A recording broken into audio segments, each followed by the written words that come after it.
design things, you create for other companies as well, right? As well as crystal signatures. As well as your own work that you're doing here. Talk to me about this. What is this? Besides being beautiful. Well, it's a wonderful project. Some people bought the rights to William Bentley snowflakes.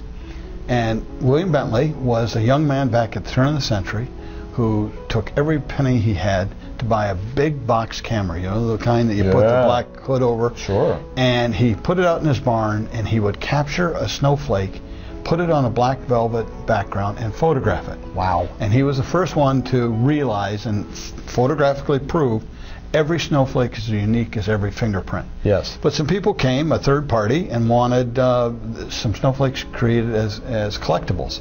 So I took 4 of Bentley's photographs and interpreted them. And if you look at this carefully, they're all different.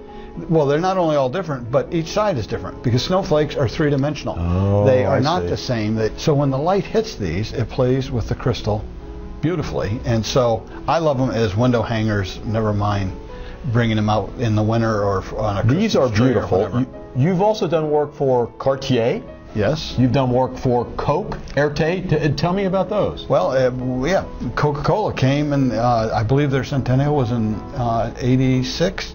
I think somewhere around '83 they came and said, "Peter, will you do your magic? We need some commemoratives for You've been doing this for a long time. A long time. That's good. And so I went to their archives where they had Norman Rockwell. They had just so many. N.C. Wyeth, wonderful artists, had created their posters and their ad campaigns, and we created porcelain postcards of those images. We created a Coke bottle in full lead crystal because the tufts would make a perfect piece of crystal. Nice. And obviously it's solid, and so when people receive it, they go, "Oh wow!" And then because of the light play, and nothing is more iconic than the classic Coke bottle. Yeah. And how about Erte? Most people don't know Erte. What's Erte? Well, Erte is Roman de Turtov, only he went by his initials, which in French were E-R-T-E, and he was a Russian aristocrat who went to Paris as a young man.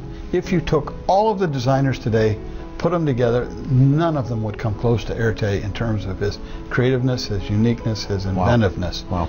People, again, the third party, wanted to have Erte porcelain and crystal. Well, he didn't know much about porcelain and crystal, so they asked me if I would work with him to develop these products. And I thought to work with someone of the level of Erte would be once in a lifetime. I had to go to Paris to his studio. Then I had to go to Mallorca to his studio. Oh my goodness. We did champagne flutes, we did dolls, we did all kinds of porcelain and crystal products. And with all that background, you can now use that for other companies that want you to design things for them to either sell or give away. Oh, absolutely. And don't forget that I had my years at Franklin Mint, where I worked in most materials as well. And so as long as it's a design challenge, I'm ready. That's great.